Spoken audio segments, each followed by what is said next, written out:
कैसे हैं आप लोग। आज की कहानी का शीर्षक है बाल का कमाल। सोनपुर गांव में तारा चौधरी नामक एक सेठ रहता था। उसकी कोई संतान नहीं थी।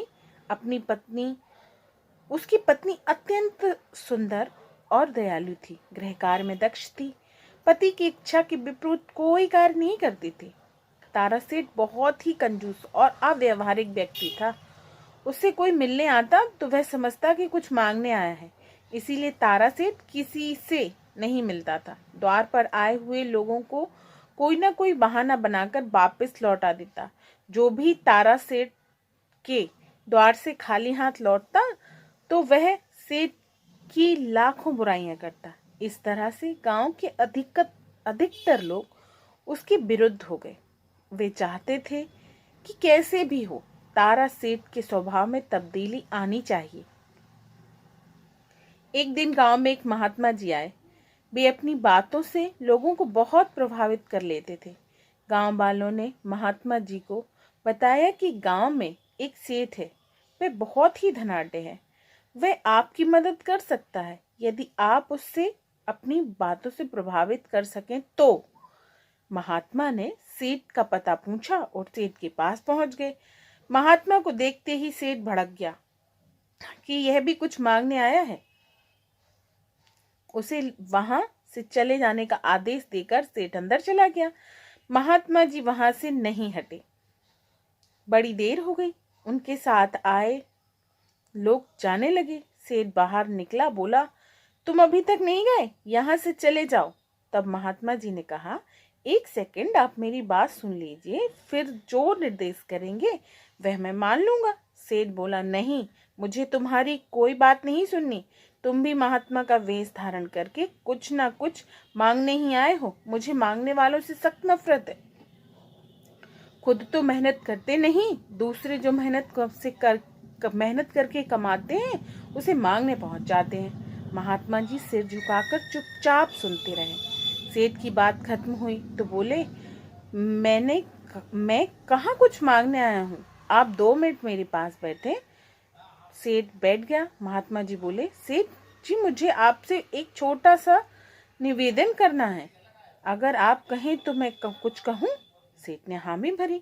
महात्मा जी बोले, देखिए, मैं आपको यह छोटा सा बाल दे रहा हूँ, इसे संभाल कर रखिएगा और जब आप स्वर्ग को प्रस्थान करें तो इसे अपने साथ लेते जाइएगा। वहां आपको हमारे गुरु महाराज मिलेंगे, उन्हें यह बाल दे दीजिएगा, उन्हें इसकी अत्यंत आवश्यकता है। सेठ ने बिना हिचक बाल रख लिया। जब घर के अंदर आया, पत्नी ने पूछा, कुछ देना तो नहीं पड़ा ना? सेठ ने घर से कहा, हमसे कुछ मांगने की हिम्मत भला कौन करेगा? हाँ, महात्मा जी में एक बाल दिया है और कहा है कि इसे संभाल कर रख लीजिए, जब स्वर्ग को जाएं तो उन्हें उनके गुरुजी को वह देना है। सोचा छोटा सा काम है, जरूर कर देंगे। पत्नी बोली, लेकिन यह काम आप करेंगे कैसे? जब आदमी मरता है तब उसका शरीर तो जला दिया जाता है, केवल आत्मा ही स्वर्ग जाती है। इस तरह तो यह बाल तो यहीं रह जाएगा। यह सुनकर सेठ को अकल आई और वे महाराज जी के पास पहुंचे और बोले, आपने जो जिम्मेदारी मुझे सौंपी है उसे निभाना बहुत मुश्किल लग रहा है। महात्मा जी ने आश्चर्य प्रकट करके कहा, क्यों, इसमें क्या भला मुश्किल है? मैंने सोचा कि स्वर्ग जाते समय आप अपनी वजनदार तिजोरी लेकर ही जाएंगे, तो यह बाल भी साथ ले जाएगा। आखिर इसका वजन ही कितना है? महात्मा जी की बात सुनकर सेठ का हृदय परिवर्तन हुआ। वह उनके चरणों में लेट गए और बोले, मैंने आज तक गलती की, आपने मुझे आत्मज्ञान दिया। आदमी जो संपत्ति जोड़ता है वह स्वर्ग के लिए नहीं, धरती के लिए होती है।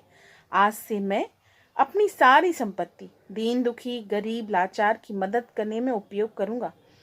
यह कुछ सोने के सिक्के आपको समर्पित करता हूँ, आप जैसा चाहें इनका सदुपयोग कीजिए। गांव के लोग यह चमत्कार देखकर खुशी थे, उछल पड़े। सेठ कल तक जिन लोगों से कटे रहते थे, आज वे उन्हीं से प्रेम पूर्वक मिल रहे थे। तो आप लोग मुझे बताइए कि यह कहानी आपको कैसी लगी। इस कहानी की राइटर सुस्मिता जी हैं। उन्होंने ही इस कहानी की राइटर समिता जी हैं। उन्होंने ही यह कहानी लिखी है। तो आप मुझे बताइए कि आपको कैसी लगी। Okay, bye, take care.